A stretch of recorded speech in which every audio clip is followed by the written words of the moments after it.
Hello, everyone. We're broadcasting live from the folks' place. Let me turn this down a little bit. Here we go. We got a little bit of a new setup. We're going to be switching up some setups over the next month. I think I'll be here about a month, and I'll get a new setup, and we should have a little bit of a more long-term situation going on. Maybe get a little studio action going, but for now, we're doing it live. Got my dad working out just off screen. God bless him. We're both up here early morning grind before the workday, so let's do it. Oh yeah, I'm gonna start doing this Wednesdays at 7 a.m. It's a little before 7 a.m. Pacific time. I'm gonna start doing it Wednesdays 7 a.m. Pacific. That would be 10 a.m. Eastern. We're gonna go for under 60 minutes. Again, that's always the target here. Keep it tight, get you what you need to know, riff on it quickly, and then boom, we move on. Everyone can get on with their day, a little bit more informed, a little bit more ready to tackle the world. Okay, so here we go. So we're gonna start. We've talked a lot about this on the show, and I think it's probably the single biggest thing going on right now internationally, and it's not getting for at least okay reasons. It's not getting, I think, the attention it deserves, and we do have a pandemic, and especially in the United States, the George Floyd protest that's calls for racial equality.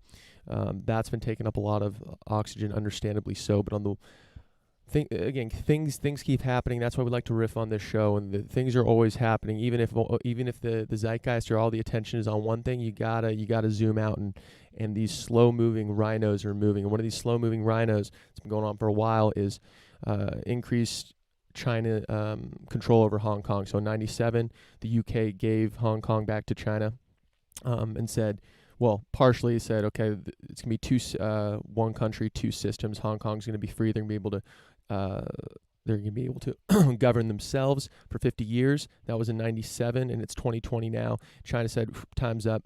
And they just passed a law, and we've been talking about this, that infringes on Hong Kong's ability to govern themselves. From The Economist, the law is supposedly intended to halt secession. The first arrest was for holding a banner calling for Hong Kong's independence, subversion, terrorism, and collusion with a foreign country. Yeah, so it was the law was passed to halt secession, subversion, terrorism, and collusion with a foreign country or with external elements to endanger national security. The penalties are severe, up to life imprisonment. So the Hong Kong people, this was passed June 30th. Yesterday, the Hong Kong people are protesting. They're not letting this silence them. And a senior advisor, I also want to share this, a senior advisor in Hong Kong to the central government, Lau Su Kai, says the aim of the law is to kill. And the article goes on to talk about, again, this is linked in the, if you become a Patreon supporter, but we got all the show notes there. But it's to make it seem like this is a few bad apples and only a few people that are trying to that are speaking out against China. But the reality is there are thousands and thousands of Hong Kong citizens that are fighting for freedom, that understand what's going on, and they're ready to be imprisoned for the right to govern themselves and the right to be free. And we've talked about what the UK, Boris Johnson, said if they try to pass this law, which they have. He'll give them a path to citizenship, start out with work, then a working visa, change to the visa system that then gives them a path to citizenship. The world needs to stand with Hong Kong. Every free people, every free government needs to stand with Hong Kong right now. This is a litmus test for where we're at with modern civilization. Are we okay? Are we okay with a very powerful, economically powerful country like China? Are we okay with them going back on their word with Hong Kong and oppressing the people of Hong Kong and preventing them from being able to govern themselves? Being able to govern yourself, that is a fundamental human want, human need, human right in modern civilization, and it's absolutely integral. And I'm inspired by what's going on in Hong Kong. I'm inspired that the people are fighting for freedom there. This is huge. This is huge stuff. This is going to have ramifications for decades. I'm watching it closely. We've talked about it. We've talked about it all the way leading up to this law change.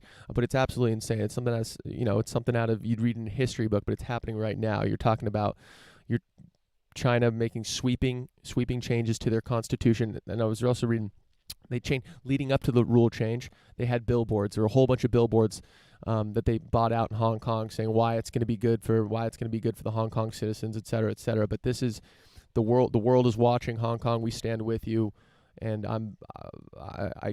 it's brings me shivers. Keep fighting. Keep doing what you're doing. This is absolutely integral. And to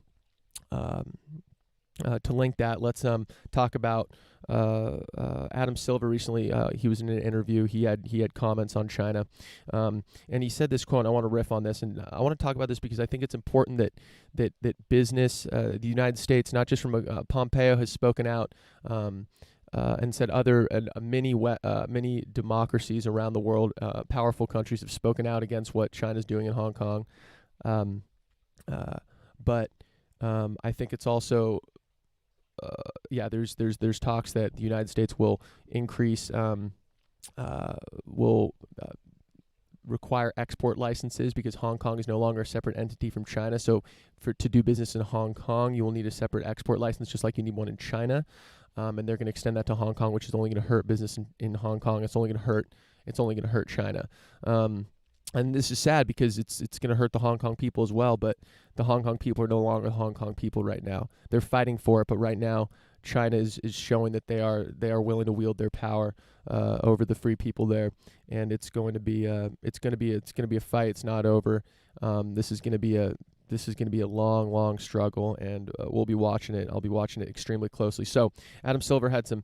God, this is, and we've talked about this with Apple. A business they're not going to hurt their bottom line. China is a huge market, and they're just flat out. This is why I don't look to enterprise, companies to form my beliefs politically. Because they're not going to do anything that's going to hurt their bottom line. That's a full stop. And I'm not saying they should necessarily. I understand, their business, they got to do what they got to do, but don't. It does it a disservice when you try to talk around it. I mean, I suppose they can't say, listen, we're gonna do business with China because it's gonna help our bottom line. You can't just straight say that. But damn, does it just piss me off? So here we go. Adam Silver said this. I'm just going to pull out a piece of the quote. We come to China with a certain set of core American values and principles. And he talks about mutual understanding, and there was that spat with China and the NBA where I think the owner of some team spoke out in support of Hong Kong, and then there was a there's a fucking kerfuffle where China censored some NBA games for a little while. I think they're back on okay terms now, but it's just hilarious to hear Adam Silver talk about explain away China's their involvement with China by simply saying they have a different system, we need to understand that, blah blah. No, they don't have a different system. They do have a different system, but that different system is evil, it is oppressive, it is wrong. Okay, this isn't a matter of understanding someone's taste in food. Oh, I understand their taste in food, or I understand they like this sport versus no. This is fundamental human rights. We're talking about a central authority, and again on this podcast, I'm skeptical of centralized power anywhere, whether it's a government, whether it's a company, whether it's a person. I want power dispersed in as many individuals as possible. Doesn't mean I want total anarchy and everyone gets to do whatever they want. That's not what I'm saying. But I am saying that when you have a highly concentrated power, wherever it is, it's going to cause problems. Whether in the private space it causes monopolies, which hurts innovation, or whether it's in the government space where it's going to infringe on people's literally fundamental freedom. So we come to China with a certain set of core American values and principles, a certain set. That's like saying I'm a God-fearing Catholic, but I'm going to only follow a certain set of the Ten Commandments. I come to my religion with following a certain subset of the things that I'm supposed to believe. Like, come on, brother.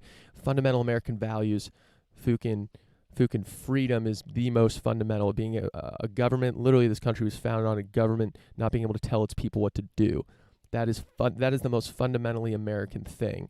It's an individualistic view, which I think is an individual is the most powerful thing in the world. So I like the individualistic view that founded America, and I like that it was a middle finger to England saying, no, we're going to govern ourselves. Okay, this is how it's going to work, and boom, it spawned the greatest experiment in modern civilization ever, and it's created the powerhouse the United States is today. You can't argue with that, and that's giving people the ability to innovate themselves, giving them the ability to share ideas freely, giving them the ability to travel where they want to travel, do things they want to do.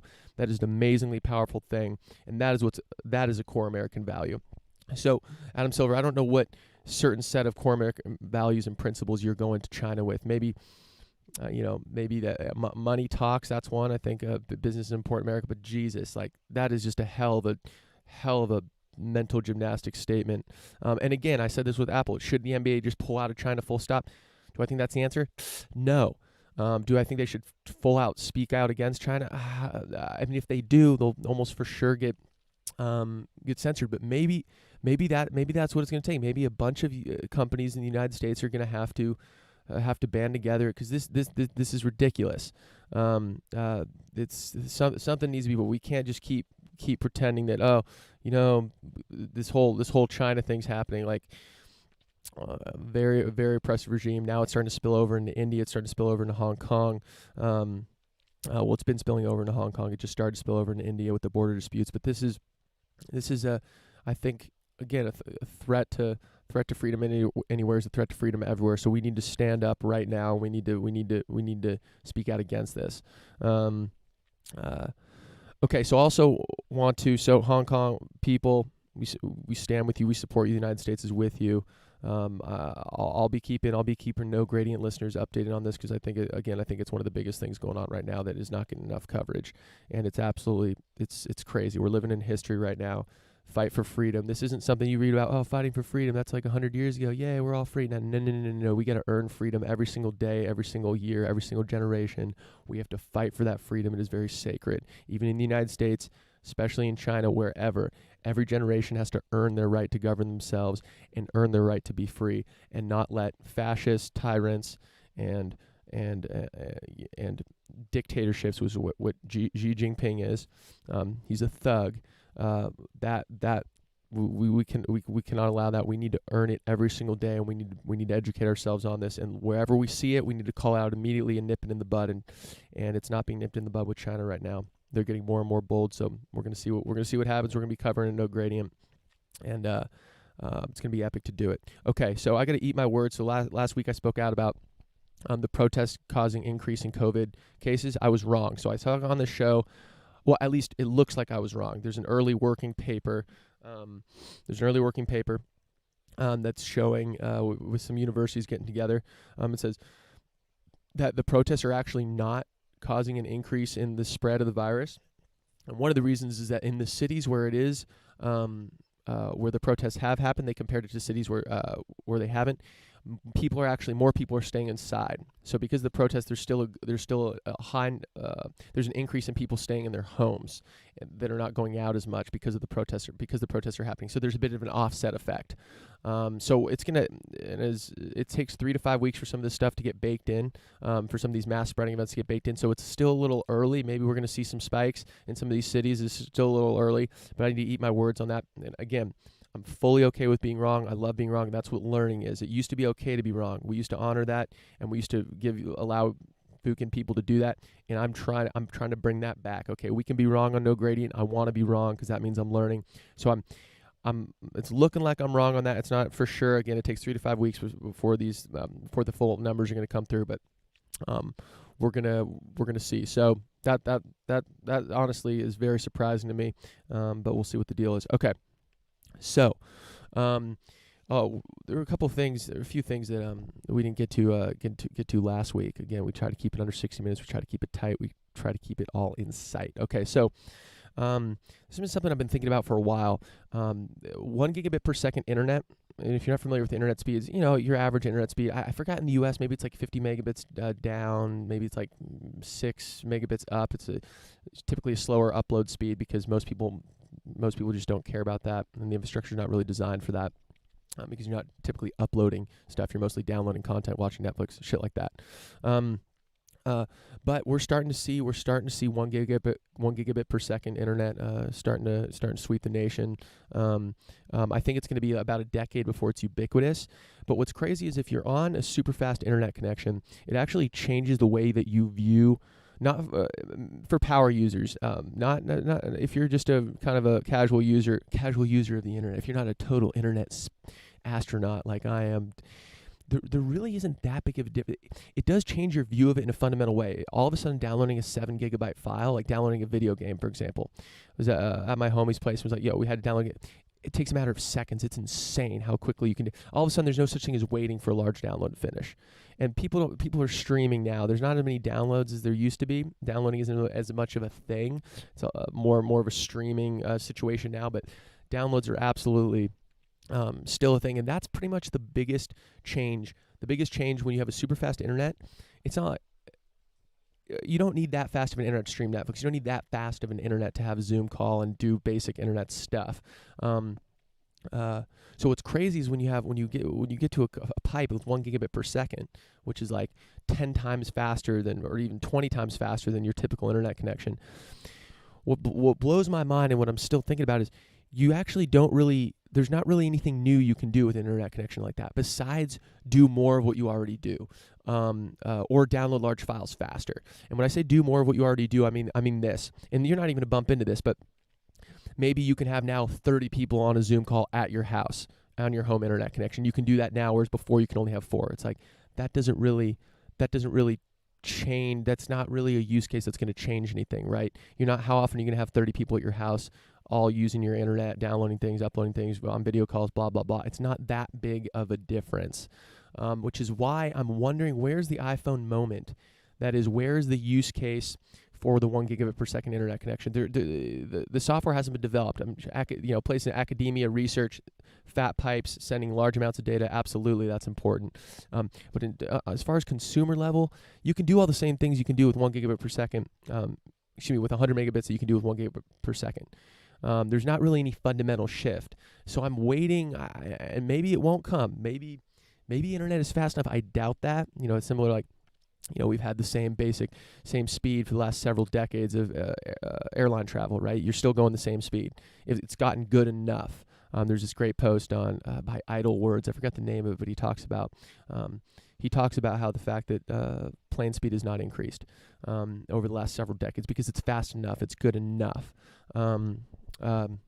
So maybe I'm very curious to see what's going to be that next consumer level application that requires like a 500 megabits per second internet connection, that requires a super fat pipe. Like maybe it's a video game, maybe it's some VR thing, I don't know, but I'm very curious to see what it is because something at some point has to take advantage of it. How can it not? Maybe we're going to see people hosting kind of internet who can relay nodes, and we're going to see more decentralized internet where people can host content at their house and it can't be censored, can't get taken down. Maybe we're going to see that. That's going to be super interesting. So all I'm saying is we haven't seen the use case for it, and I'm super excited for it. Okay, next thing I want to talk about. I'm super interested in technology, but besides the fact that it's super interesting, it's super cool, and it's constantly changed, it's constantly moving forward. I love it. That's what's exciting about it. But I'm also super interested in technology, learning more about it, and kind of being an advocate for technology and being like, yo, this is a great lever to pull to improve the lives of billions, improve humanity. Is because when the technology is better, the margin for error across the entire societal stack increases. So if you have a cheaper means to make food, energy, cheaper means to deliver healthcare, if everything gets cheaper and faster, that means that humanity can fuck up even more. Our governments can screw up even more. We can make even worse decisions and we'll still be okay. So let's say, just a simple example, let's say the cost of goods, or the cost of a computer, or the cost of everything, let's just say, just as a very simple example, cost of everything goes down over time. Things generally do. In the United States, though, education, housing, and healthcare are not. We've riffed on that a bit on this show, but that's certainly an issue. But the better, the cheaper, and the better technology, and the better it is, that means that our governments can screw up even more. We can make worse decisions about a whole bunch of things and still be okay. Put it this way: if there's no technology if we weren't making the strides we're making with electric cars right now, which is way too slow, and renewable energy, which is way too fucking slow, we need to do a lot better. But if we weren't, and nuclear energy, we need to do a hell of a lot better. But if we didn't do that, if we didn't make these strides, we're gonna have to. It's inevitable that we're gonna have to do something about that. The globe is heating up. We're gonna have to do something about that. Without technology, if all we had were fossil fuels without inventing these new ways to generate clean energy, if all we had were fossil fuels, well, what would we have to do? Well, we'd have to start cutting back. At some point, we'd have to start cutting back and say, yo, the earth is heating up way too fast. We got to stop this. Well, when you cut down energy production, that means society across the whole gets worse and less prosperous, full stop. So that's not really an option. And I don't think any government is going to say it's not. That wouldn't be a very popular position to say, oh, we don't have enough energy to produce goods and services, bada bing, bada boom. Sorry, we got to deal with it. No. The only way out of this is technology. So I'm a big fan of looking at technology, pushing it forward. I'm being a proponent of technology. There's pros and cons to everything. There's trade-offs to everything. There's job destruction. But job destruction has been happening for decades, for centuries, for millennia. There's things that displaces people from their fucking jobs. There's all there are fucking trade-offs, and I get that. Some things get worse, some things get better, but overall, the arc of technology bends towards better. Full stop. I don't think anyone would be saying that we want to live in the technology in the 1950s. Or some people would, but I think they're wrong. Also, vehemently, I pronounce shout out Mike. I pronounced vehemently wrong last episode, and I appreciate the call out on the vehemently, I believe is how it's pronounced, and I'm working better every day. Admit I'm wrong, and admit when I need to do better on pronunciation. Bada bing, bada boom. Okay, so I just want to riff on just the societal stack in general. So some people kind of relish in, oh, society's going down the tubes, or they think, everything's worse or blah, blah, blah. People love relishing in that. They love just saying offhanded, like, oh, well, in today's world, everything, how it is, like, it's so much worse. It's like, come on. That doesn't buy you anything. Thinking that, oh, we're all doomed doesn't do anything for anyone, okay? I mean, I'm not saying be a total blind optimist. Everything's better than it was 50 years ago. Everything is good. We're going to be great, blah, blah, blah. No. But what I would say is you got to err on the side of optimism, and you got to err on the side of being long humanity. And I've riffed on with Nice Things I.O. about this, and he said, what if, we're in the, we're what the Romans are, technology, boom, then we go into 500-year kind of dark ages where technology doesn't advance. Who knows? We're not on the cusp of that. And I think the difference is now we've connected every single person on the planet with the internet, and we've backed up the human knowledge in the cloud. Like, we're not just going to lose all this technological, well, we can, and Elon Musk talks about this, we constantly have to work at it. But I think it's a hell of a lot more difficult to do that now than it was 500,000 years ago. So all I want to say is be long humanity. Be optimistic about the future. We're coming a hell of a long way as a species. It's been an epic fucking ride. Even 1,000 years ago, just today, it's been insane. More freedom, more health, more prosperity, the ability to do a lot more different things, the ability to be who you want to be without being oppressed, or believe what you want to believe. So just be, again, long humanity. That's the only way to think about this stuff, because be positive. That's where we're at. We're doing great. We got to keep moving forward. But that's the way to frame your thinking on this, and I want you to just keep that in mind. Okay, so I want to talk about this. We're going to talk a little bit about large platforms. We got about 30 minutes. We're going to talk about large platforms censoring you. So we're going to talk about this first, though. And this is a tweet by Benedict Evans. He says this: "There's a window of maybe 5 years when a lot of interesting and senior people in tech were active on Twitter, talking to anyone. Most of them have now gone quiet. The downside was too big, and the pity is that all that accessibility has retreated back into private groups." So I also think about this. The internet used to be kind of fun. Like, you could used to, post on Facebook like a dumb photo of yourself, and you can kind of say things and kind of shoot from the hip a little bit. That time is done. Anything you say is recorded and can be used against you, and it is used against you, and people can't be wrong. And this is what Benedict Evans is talking about here. People used to share a lot more on Twitter, especially executives, people that we could learn from, people that we want to know what they're thinking because they have such a big impact on how society operates. We need to know what these people are thinking. But instead, what they've done is, and by his estimation, they've gone quiet because the downside of sharing your opinion, the downside of sharing that something that could potentially be used against you in the future, 5-10 years later, is too great. So it's not worth it for people to share these ideas. Now, I've always been of the contention that we need to allow people to be wrong, and we need to give them space to be wrong, so that not only can we learn from them, because if you just shut people down, you're gonna miss. Don't put people in a box. Some people are right about things. I'm right about some things. I'm wrong about some things. You're right about some things. You're wrong about something. That's the beauty of it. I don't want to focus on everyone's wrongness that they've said, so as to cancel all the rightness that we're potentially missing by silencing them. Okay, don't target people. Don't think of people. Put your focus on ideas. It's possible for someone with very wrong ideas to also have right ideas, okay? And we need the right ideas. And what the internet does is it breaks down gatekeepers and it allows more speech across the board. It allows more wrong speech. It allows more right speech, more accurate speech. More accurate speech is kind of that kind of feels Orwellian. But my point is more speech that is going to open your eyes or make you think of something in a new way. So that is why we need to allow people to be wrong, because it also allows people to be right, fundamentally, okay? So anytime you hear someone, it's like, get dogged for something they said 10 years ago or something they've apologized for, it's like, come on, okay, let's move on. Let's talk about the ideas. Let's move the conversation forward, okay? Don't just go into some silence campaign or said this person said something 10 years ago. This person said something 5 years ago that was wrong, or even, a year ago, whatever it is. Now we're not going to listen to anything they say. No, that's not how discourse works. That's not how ideas flow freely. Okay, so Facebook, Zuckerberg has kind of changed his tune a little bit with regards to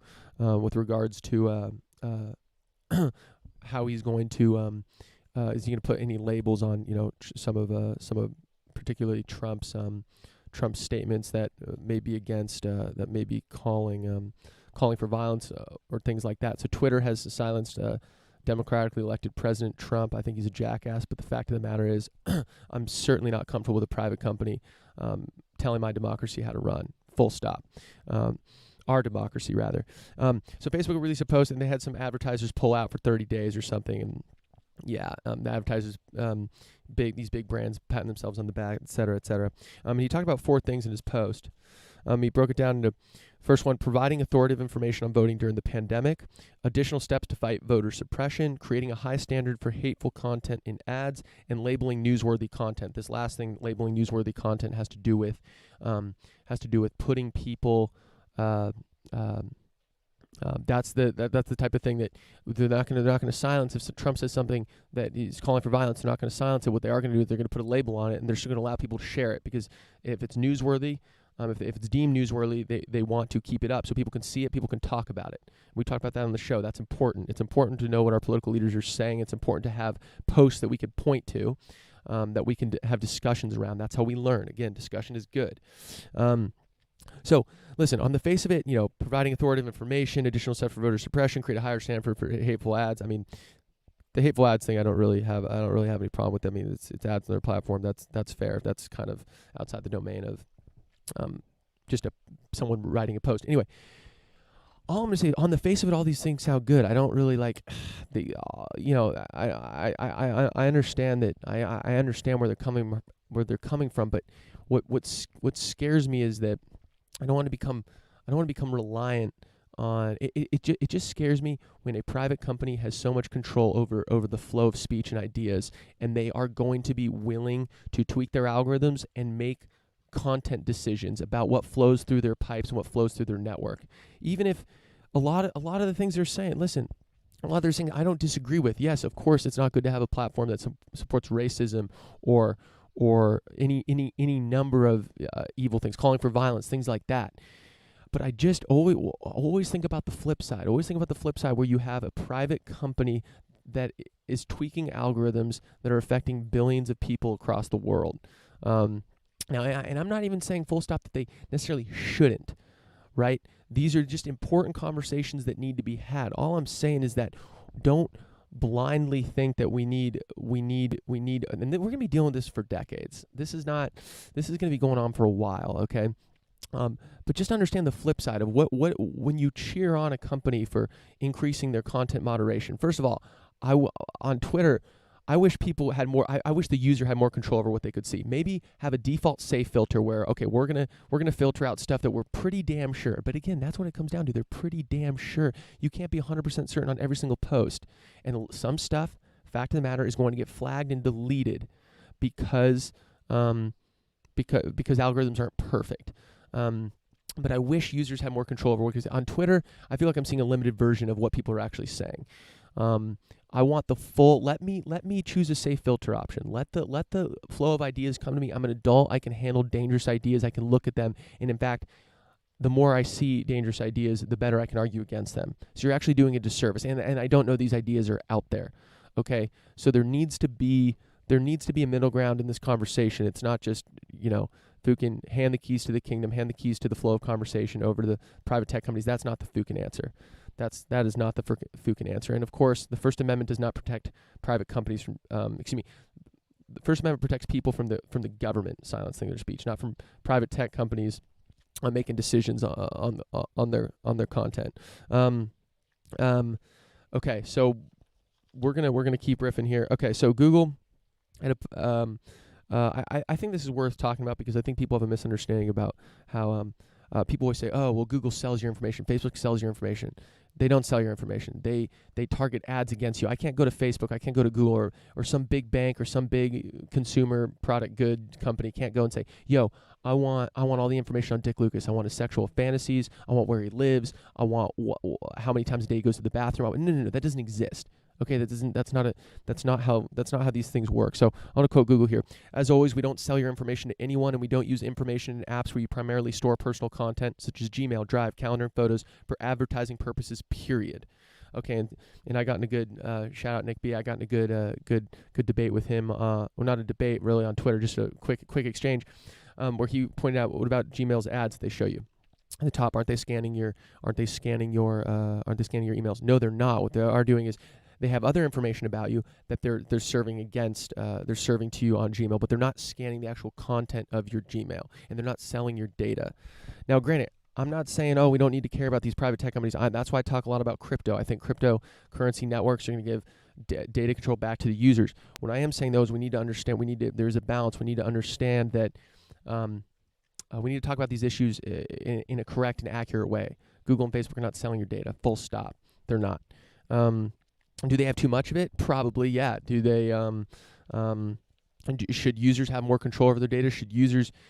That's why I'm a big fan of end-to-end encryption. I would love for in the future someone just owns their key, which unlocks all their data, so only they can Fukin read it. And this is what Apple's doing a lot on their on-device machine learning stuff, where your photos and the collages they're creating and stuff like that, it's done on device. It's not done on a server where they actually have access to your photos, like Google Photos does, for example.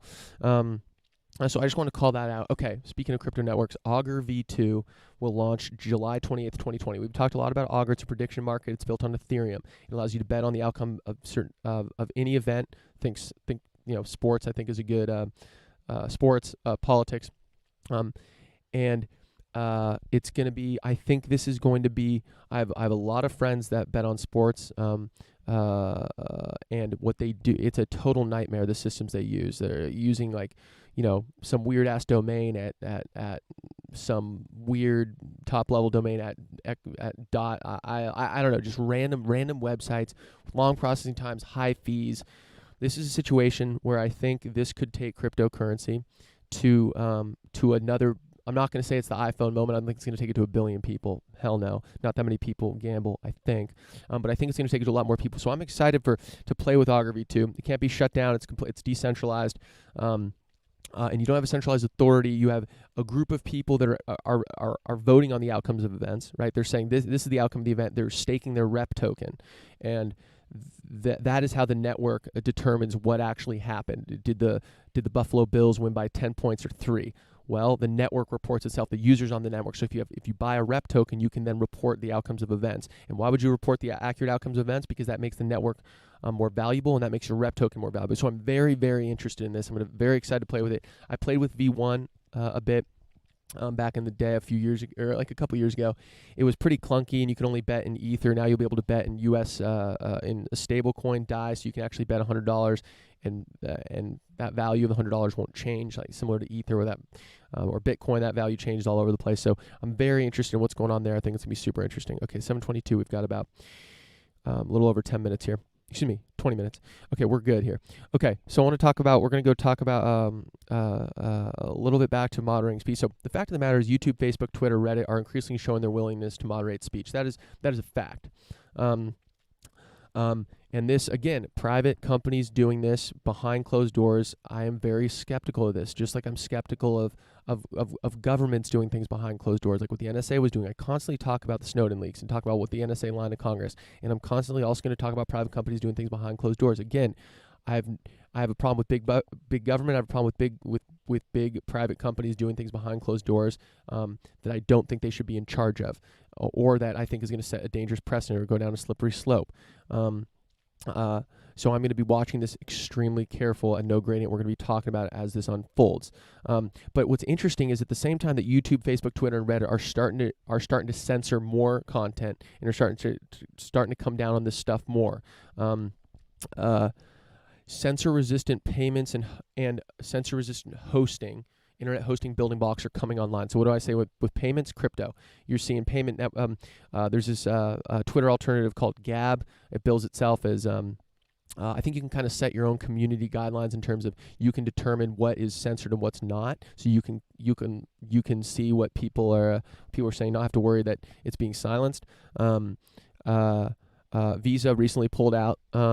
It doesn't allow them to use the Visa payment network anymore to raise money for Gab. So when you have payment networks that can't be censored, cryptocurrency, and that's one huge building block. The other huge building block is being able to host content without that being censored. We have things like IPFS. We have unstoppable domains. We have things like Filecoin. We have things like storage network. We have things like this that are starting to come online that is going to be extremely, extremely interesting, because there's going to be a future, and I don't know whether it's 10 years from now, I don't know whether it's 3, but there's going to be a future where it will be easy, and with a few clicks of a button, you'll be able to make a website that cannot be taken down, that you can host any content on. It's my belief that you'll be able to do this. I mean, we're starting to see the building blocks for this stuff. So at the same time that these private companies are starting to be more moderate heavy with their speech, we are starting to see new technology being developed, specifically cryptocurrency networks that are being developed, that is going to combat exactly that. It's going to allow you to create a network where the users are in control. And I think it's very, very interesting, because I think most people, I don't think this is a major problem, absolutely, but that's usually how things start out. I don't think most people are like, oh, YouTube isn't censoring, or YouTube is censoring too much, Facebook censoring too much, Twitter and Reddit censoring too much. No. Most people don't think that, but there is a lot of people that do think that. There is a critical mass of people, and a lot of them are technically literate. So I think we're going to see something. We're going to start to see some alternatives to some of these things that are going to show that they're not going to censor speech. Now I get it. This is a hard thing. This is a hard thing to do. Do I think terrorist organizations should be able to post videos on YouTube to recruit people? No. That's a tough. Listen, I understand this is a tough situation. This is a tough. My contention though is that it gets dangerous when, okay, where do you draw the line on terrorism? Where do you draw the line on what? As soon as you start drawing a line, it becomes a totally different game. As soon as that line is drawn by people behind closed doors, and it's just I'm very, very skeptical of that. So there's trade-offs to everything. Encryption is one of them. Should terrorists be allowed to encrypt,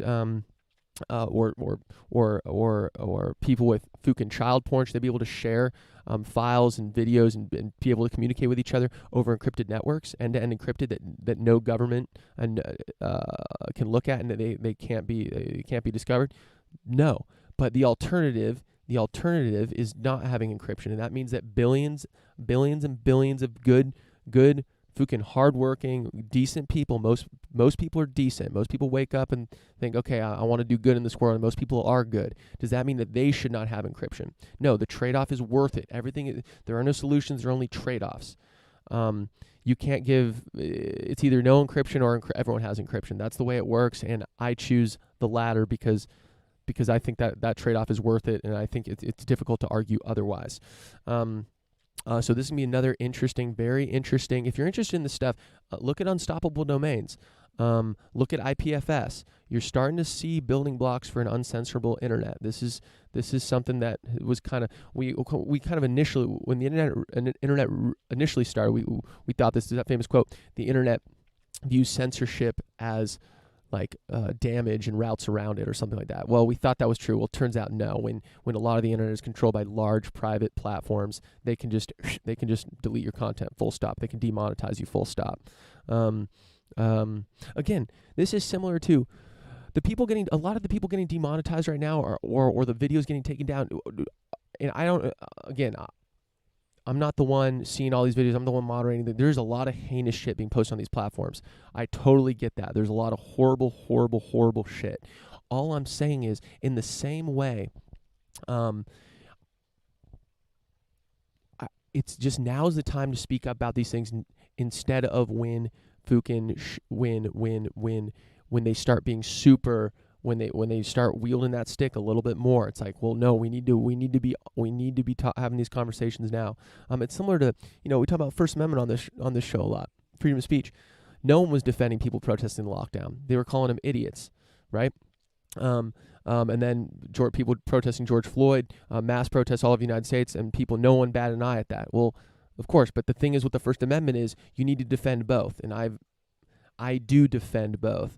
I defend people protesting the lockdown. That is their fundamental American human right. Okay, and I believe people should be able to protest the killing of George Floyd. Absolutely, full stop. But you need to have both. You can't. Once you start picking and choosing, it's a dangerous fucking game. That's all. That's all I'm going to say. And these are, I do admit these are tough issues, and it's not as simple as every platform, Facebook, Twitter, YouTube. Every platform just needs to allow everything. No. Maybe give users a little bit more control. Maybe have more of a dialogue.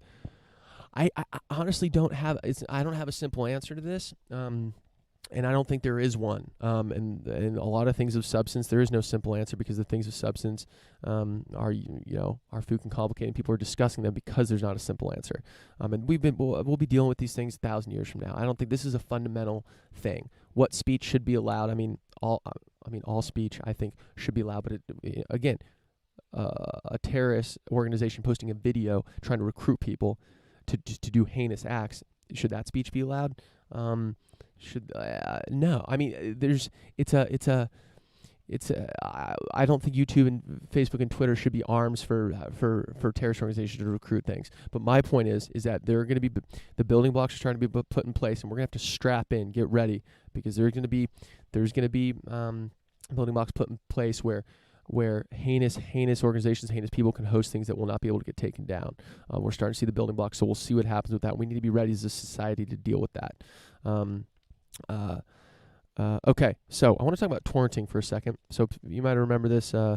Torrenting, the torrent protocol allows you to download a file, then share it and seed it, give it to other people. If you actually, the Pirate Bay is kind of the most famous example of a torrenting website that's just been indestructible. The original people that created it, total legends. They don't own it. They don't control it anymore. I believe they sold it. They served some prison time. But if you actually look and listen to them speak, or you actually read some of the things on the Pirate Bay early on, torrenting was never about just getting free shit. You can get free movies, you can get TV shows, you can get a higher quality, better experience than legal alternatives. We're starting to see that again with, you need all these different streaming platforms. I think torrenting, getting legal files is going to pick up again. Netflix doesn't have everything anymore. It has a lot of its own content, but it has other content has jumped ship. So I think it's gonna be another interesting thing.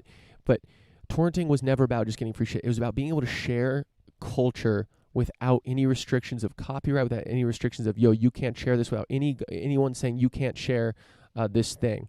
The torrenting protocol is absolutely resilient. It's been an amazing. In some ways, it was blockchain before blockchain. It was sharing a file. Everyone would download that file, then you could reshare it. Now, that file wouldn't change. The blockchain changes over time, right? New transactions are added. But it's a super, what's his name? Bram Cohen, who created it. Total legend. It's very, very interesting. I mean, look at the example, just as one example, a couple examples, software that you need DRM to be able to play. well, we need to crack. To preserve some of this stuff. We need to crack that DRM. We need to host it somewhere where we can, in 30 years, we can have access to it. Because that is human culture. Movies, videos, TV shows. Look at HBO Max banned 4 South Park episodes. We're starting to see TV shows get old episodes of TV shows get banned. We're starting to see there was that case of fucking Back to the Future that Universal gave Netflix an edited version of Back to the Future. I think it was part 2. It was the ooh la la scene where he was getting the almanac from his I think it was the dean of the school or whatever. But they edited part of that out because it had it was a fucking nudie mag or something, and nudie mag. I sound like I'm 100 years old, but anyway, nude magazine, whatever, and they edited that section out. It's like, this is the editing of I'm so against editing culture like that. Like a movie, a TV show, that is culture. You cannot fucking touch it. Okay, so if we just leave it in the vaults of Universal or Disney or whatever, the chances that they could edit it and try to rewrite what they created at the time, however heinous. First of all, I don't think the Back to the Future thing is heinous, but there is content, particularly Disney, I think, has some content that they've said, this was made at a time, I believe it was Disney, this was made at a time when understanding of race was different, and it was a racist time, and they have disclaimers, and they'll still show the same content. I think it's important that we don't, that content still exists, so we can point to it, and we can talk about it, and we can learn from where we came from. So I do think torrenting as a means of preserving culture is extremely, extremely important. In the early hardo torrenting program, they want to get free shit, movies and TV shows, but that's not what it was about. Fundamentally, it was about there is data that that humanity has created. We want to make sure that data is preserved. Full stop. So I think it's a super interesting thing to think about. Okay, so we've got a few more things here. Patrik Karlson of Stripe, major shout out. I don't think Stripe is used in China, but major shout out. It's not without the cost. He recently came out. He came out in support. He's one of the few people, I think, of businesses that's actually coming out against China, because I don't think he does business in China. I don't think Stripe does business in China. I think it's blocked. But maybe it's not. I could be wrong on that. But he came out and he was calling out the Uyghur oppression of Uyghur Muslims in China, calling out the oppression of the Chinese Communist Party. And Paul Graham had a tweet that said, "It's not without cost for the head of a global business to take this kind of stand, which is why you see so few doing it. The NBA's the world, the Apple's the world. We're not going to take a stand against China because it's a huge fucking market, and it will be absolutely a detrimental to their business." Which is why I don't look to private enterprise to see how I feel on social issues. I don't really. Listen, when a company comes out in support of a social thing, sure, do it. I don't really. It's good. It's good that they're doing it. I think on some level it's good. On another level, though, people need to understand that they're not going to do anything that's going to hurt their business. So they're only going to talk about safe things. They're going to run the Fukin regression on this and make sure that when they come out on this, that it's safe to come out. Pride is a big thing right now. Every company is in support of Pride. Many are in support of Black Lives Matter and have released statements on that. 30 years ago, when those were more dangerous ideas, were they doing that? Absolutely not. No, they were not doing that. Because why? Because it was more dangerous. Now it's safe to come out. It's safe to come out and say these things. So that's why anytime a company releases some grandstanding thing, I'm like, okay, well, you're doing this because you're making a business decision, and I already made this decision a long time ago. I don't look to private enterprise to shape my thinking on social issues, because they're going to be late to the game, full stop. How can they not be? Because they have a business to run, and they're beholden to the shareholders, and the shareholders are looking to make money. That's how business works. Business needs to make money. So I don't. Or when people say, "Oh, this company needs to, Fukin, release a statement on this or blah blah," it's like, okay, well, yes, and to be fair, let me walk that back a little bit, because I am saying that companies need to take a stand on China. What I am saying, I guess, is that a lot of companies will pat themselves on the back taking a stand on something that is generally, it's okay, it's accepted. Like we get that. I want to see very few companies, I don't think any, that do serious business in China have come out against China and said, or come out against China's oppressive regime. They're not going to do that. It's going to hurt their bottom line. Which is why we got to think out. We can't look to our private company overlords. We got to talk about these issues. We got to put everything in context. We got to think of it for individually. Think of it ourselves. Do our own research and not just fook and listen. And I'm not suggesting there's people out there that just listen to what private companies say about social issues, but I'm just saying that it doesn't. It doesn't move the needle on my social thinking anytime a company releases a statement on anything. Maybe a little bit. I mean, that doesn't mean they can't raise valid points, but no. Okay, so also this is an interesting one. New Reddit hate speech rules announced today explicitly allows for hate to be directed at majority groups perceived to be in positions of power. So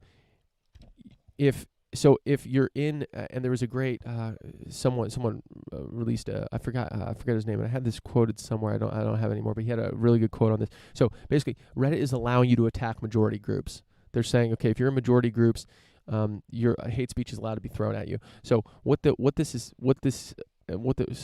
someone commented, I forgot, I think it was a professor at Yale, said this is just an antisocial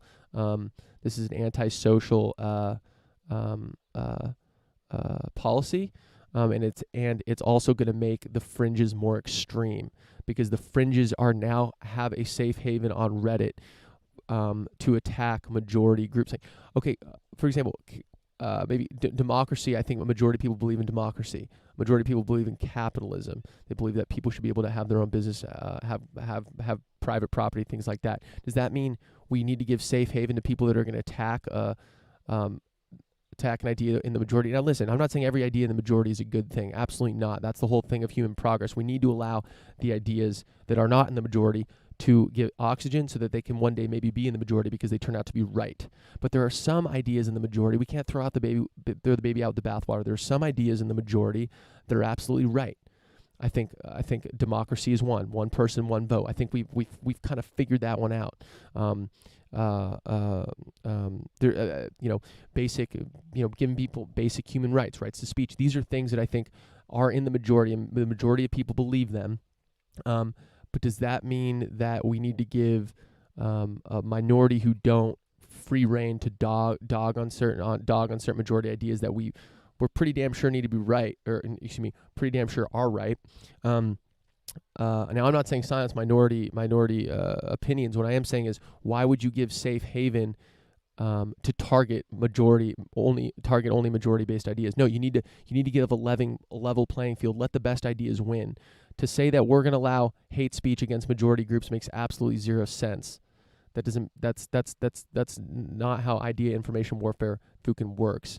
You let the best idea win. If you need to silence one idea versus another, maybe the idea is not as good. Okay, let the ideas fucking win out. So I think this is actually Reddit has always been one of the most extreme between Facebook, Twitter, Reddit, YouTube. Probably Facebook, I think, censors the least. Then it goes probably Twitter, then YouTube and Reddit censor the most. So Reddit's always been super willing to do this, and they just up the ante with this. So hate speech rules allow for hate to be directed at majority groups. That makes absolutely no sense. Once again, we can't. I don't have faith in. I don't want to trust private companies to moderate these large online platforms, which is why I think cryptocurrency networks are going to be very, very interesting. Okay, I want to end on a cool little thing. The internet used to be, I think the internet used to be cooler in some ways. I mean, I'm not going to be one of those people, like back in the day, everyone had their own blog. No, the internet's super cool now, but remember, just like screen names, for example. Screen names are super fucking cool, like where you would make an online persona, like an avatar, and like it was like this kind of, it was like your own little identity, like a screen name on AIM, like I was fucking Buzzy Rocks. Like that was cool. What happened to that? Now I'm Dixie Lucas on Twitter, and everyone's their first and last name on the internet. It's like, it's like, come on, man. Shit, that's not as cool, man. That's cool. We used to kind of be able to be a little bit like, be someone else, be who we want to be. Kind of, I don't know. I just think the norm that, and there is some, people, pseudo-anonymous accounts on Twitter and things like that. But it's just like, I just think it's a hilarious little change. And like, people used to be able to, people used to post funny pictures of themselves on Facebook, for example, and Instagram. Now it's everything needs to be perfect. And it was kind of, the internet used to feel more like a playground where you can kind of riff and have a little bit of fun. And now it's become, if you put something on there, it will be used against you 20 years later, and you better not fuck up. Yeah. So, or even just something as simple as a picture. God forbid you put a picture of yourself where you don't look good. It's like, God damn, man, what have we come to? But okay, this was epic. We're gonna be doing the next few shows from here. We're gonna be doing 7 a.m. Pacific. Actually, probably 6:45, a little before. Call it like 6:45 these next few weeks. 6:45 to 7:45 Pacific time. This is from the folks' place, right in front of the fountain here. We're having a good time here. And then in Fukin August, we'll go back to, hopefully I'll get a little better studio setup, moving to a new spot. That'll be chill. Stand with Hong Kong. Keep fighting for freedom. Keep thinking about these ideas. I love riffing. I love riffing with y'all. Let me know what you think. Again, dick@nogradient.com. If you have any opinions, follow on Twitter, dick@DixieLucas. If you want to download the podcast, most people do. Most people don't watch it on YouTube. That's chill. That's all good. Just search No Gradient, No Space Gradient, wherever you get your podcast, and if you can check it out. This has been epic. This is a good little morning riff session. Got up early for this. This was fun. There's a lot happening. We're going to cover the issues. I will talk to you next Fukin Wednesday. And we will now go to, and we're rolling music, and